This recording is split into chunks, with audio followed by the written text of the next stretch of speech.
Kiranoday news, निपक्ष आणि निर्भीड न्यूज चॅनल। सांगोला आगारात खड्ड्यांचे साम्राज्य, आगार प्रमुख काय करतायत?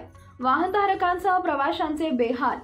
एकेकाळी पुणे विभागात अव्वल स्थानी असलेल्या सांगोला आगाराला सध्या खरखर लागली असून आगाराच्या आवारातील खड्ड्यांच्या साम्राज्यामुळे तसेच एसटीच्या कोलमडलेल्या वेळापत्रकामुळे प्रवाशांचे बेहाल होत आहेत। आज शेकडो गाड्या सांगोला आगारातून ये जा करत आहेत, पण खड्ड्यांचे साम्राज्य, साचलेले पाणी यामुळे वाहनधारक प्रवाशी यांना जीव मुठीत धरून प्रवास करावा लागत आहे।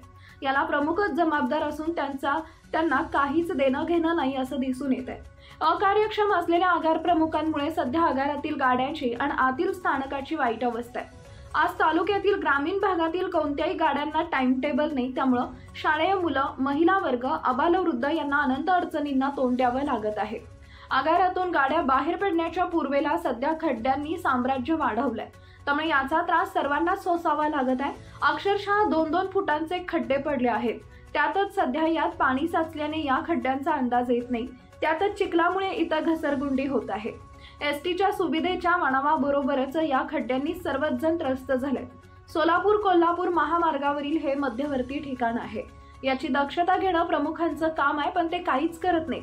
याच खड्ड्यांनी तर तालुक्यातील जनता त्रस्त आहेच, पण एसटीची सुविधाही कुचकामी ठरत आहे। आज शेकडो मुलं मुली शाळेला घरी जाण्यासाठी वेळेवर गाड्या मिळत नाहीत, चौकशी कक्षात योग्य माहिती दिली जात नाही। याचं सर्व नियोजन करणं प्रमुखांचं काम असतं, पण हा अधिकारी काहीच काम करत नाही, बेजबाबदार उत्तरे देतो। त्यामुळे याच आगाराची तालुक्यात नाचक्की झाली आहे। प्रामुख्यानं जबाबदारीचं भान ठेवावे। आज केवळ अकार्यक्षम असलेल्या आगार प्रमुखामुळे तालुक्यातील एसटीच्या सेवेची वाट लागली आहे। याला जबाबदार प्रमुखच आहेत। तालुक्यातील ग्रामीण भागातील माता भगिनींनी, मुलांनी तसेच अन्य प्रवासी वर्गांना केवळ यांच्यामुळे त्रासाला सामोरं जावं लागत आहे। त्यातच भरीला भर म्हणजे आगाराचे आवार खड्ड्यांनी व्यापलंय, हे प्रमुखांना दिसत नाही का? आज शेकडो मुलं एसटीच्या गैरसुविधेबाबत मला फोन करतायत। याची कामं करण्याची चुकीची पद्धत आहे। गेल्या 2 दिवसात यात सुधारणा झाली नाही तर याचा प्रमुखांना जाब विचारणार आहे। आपल्या परिसरातील ताज्या बातम्या पाहण्यासाठी किरणोदय न्यूज चॅनलला YouTube वर सबस्क्राइब करा आणि बेल आयकॉन प्रेस करा।